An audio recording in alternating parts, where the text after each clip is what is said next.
I want to talk briefly about public safety.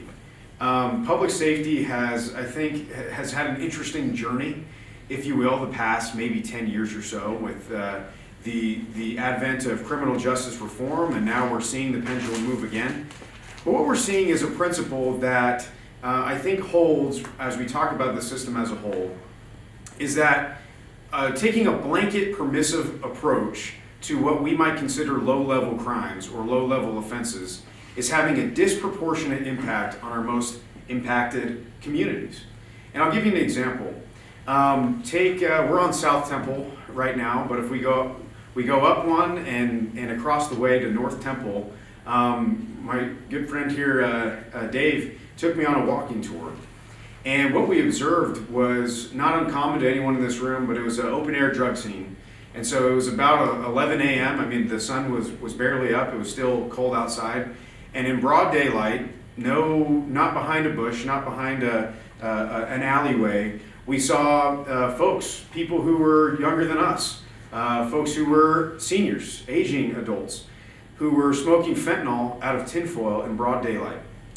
These were folks who were 19 and 20 years old, face down in the freezing cold weather because they were so high at 11 a.m. in the morning. And I think that when we talk about criminal justice reform and the pendulum that initially swung, I think probably about 10 years ago, the idea was that we would see someone who obviously was dealing with a tremendous amount of trauma, whether that trauma came from adverse early childhood experiences or other things that had happened in their life. We recognize that this person has probably gone through hard things that many of us couldn't even imagine. And so the idea was that if we pare back our enforcement, then we're going to help that person heal by not enforcing the law. But what we're seeing is we've created a fast track to overdose, to death, with the influx of fentanyl into our communities. It's tremendously different than heroin. And we're also seeing that these drug markets, these open-air drug scenes, that if I'm a police officer and I'm driving down the street and I see these crimes occurring, I can list it for you. Public urination, that's an infraction. Drug possession, it's either misdemeanor B or misdemeanor A. Trespassing, misdemeanor B. None of those are felony offenses. But guess what happens if you don't enforce any of those, and now there's 30 people, and now there's 40 people, and now there's 50 people, and now we have your higher level criminals, your bigger fish, recognizing that there's a prime opportunity. And we see that what started as a permissive approach in order that we want to help those people has now metastasized into a really big issue. And one thing I want to talk about, when we talk about public safety, none of these issues that we're talking about are happening in Mitt Romney's neighborhood. And I don't say that as a joke. So what we're going to do is take a targeted approach. We're going to take a scalpel-like approach. When you talk to people across the political spectrum, most people, I would say about 95% of people, will tell you exactly how they want the criminal justice system to work. And I think it's funny because we think we're so divided. When you get down to it, most people will describe this. I want people that are experiencing a mental health challenge, I want them to get the mental health care that they need. I want someone who's experiencing severe drug addiction, I want them to have the opportunity for drug treatment. And I want violent criminals, as someone who is a true menace to society, I want them to go to jail.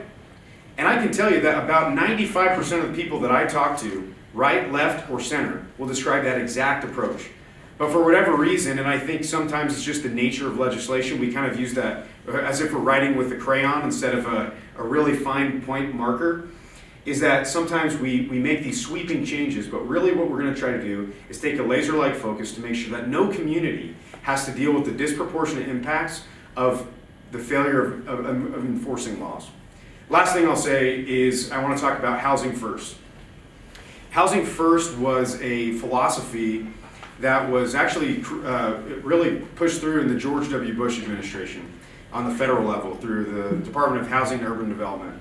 And the idea of housing first makes sense, I think, to a lot of us when we just talk about it on a peer-to-peer level. And it's something like this. It'll be explained to you in a number of ways. But the most basic frameworks is to say, Housing First recognizes that it's really hard for someone to heal from mental illness or drug addiction or whatever these compounding levels of trauma might be if they're out on the street.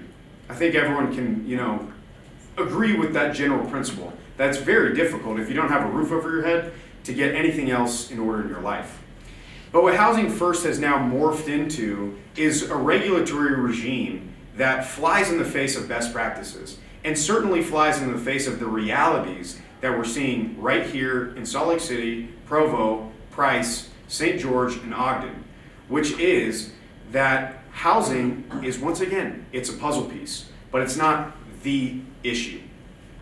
I knew a woman personally and who passed away, who was homeless two years ago in the city of Provo. And she passed away of a drug overdose, and she died out in the cold. And a lot of people talked about the tragedy that was. But if you were able to look back through her history, you'd be able to see that she had access and got into housing over a dozen times throughout her time on the street. Now, we can all say that we need more affordable housing. We can all say we need more capacity. But unless we address these underlying issues, and they are severe, severe issues, we're never going to see the healing, the long-term healing, the long-term recovery that we all hope to see.